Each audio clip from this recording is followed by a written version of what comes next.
Gas welding இருக்கா, gas welding இருக்கான்னு கேட்டாருங்க. ஏன்னா என்னென்னாச்சு கொஞ்சம் பொறுமையாக சொல்லுங்கன்னு சொல்லும்போது, என்னோட டிராக்டர் டிப்பரில் ஹைட்ராலிக் பம்ப் உடஞ்சி போச்சு, அதை வெல்டிங் அடிக்கணும்னு டிரைவர் சொன்னார் அப்படின்னாருங்க. நீங்கள் வண்டியை எடுத்துட்டு வாங்க, அதை கேஸ் வெல்டிங் அடிக்கணுமா இல்லை ஆர்க் வெல்டிங் அடிக்கணுமாங்கிறத நான் பார்க்குறேன் அப்படின்னு சொல்லி சொன்னேன்.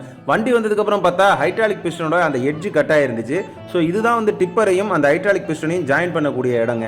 ஸோ இதை நம்ம வெல்டிங் அடிக்கும் போது ரொம்ப கேர்ஃபுல்லாகவும் ரொம்ப ஹெவியாகவும் வெல்டிங் அடிக்கணும். நான் இப்போ என்ன பண்ணுறேன்னா அதை ஜாயின் பண்ணிவிட்டு வி குரூ எடுக்கிறேன் பார்த்தீங்களா, இந்த மாதிரி வி குரூ எடுத்து அப்புறமா வெல்டிங் பண்ணணும். ரெண்டாவது இந்த பிஸ்டன் வந்து எந்த இடத்துல ஹீட் ஆகிடக்கூடாது. அப்படி ஆனிச்சுன்னா உள்ளே இருக்கக்கூடிய ஓரிங்ஸ் வீணாக போகும், ஆயில் சீல் வீணாக போகும், அப்புறம் பிஸ்டனை பிரிக்கிற மாதிரி ஆகிடும். ஸோ இந்த மாதிரி பம்பை பிரித்து வேலை பார்க்கணும்னா அதுக்கும் செலவு அதிகமாகும். இப்போ பார்த்தீங்கன்னா நான் பக்காவாக எல்லா வேலையும் முடிச்சுட்டு மாட்ட போகிறேங்க. வாடிக்கையாளர் என்னை பார்த்து கேட்குறாரு, அண்ணா இது லோடில் நிற்குமான, அதிகமாக லோடு வச்சு தூக்குவோம்னே, உடஞ்சிருச்சுன்னா என்னென்ன பண்ணுறது அப்படின்னு கேட்டாருங்க. அண்ணா இந்த வெல்டிங் உடஞ்சிட்டுனா நான் உங்களுக்கு ஃப்ரீயாகவே வெல்டிங் பண்ணி தரேன். நான் அந்த மாதிரி கேர்லெஸ்ஸாக வெல்டிங் அடிக்க மாட்டேனே, ரொம்ப பார்த்து வேலை பார்த்துருக்கேன், கண்டிப்பாக இது நிற்கும்னுங்க. என்னோட வேலைகள் பிடிச்சிருந்தா மறக்காமல் சப்ஸ்கிரைப் பண்ணி ஃபாலோ பண்ணிக்கோங்க. டிராக்டர் வச்சுக்கோங்க.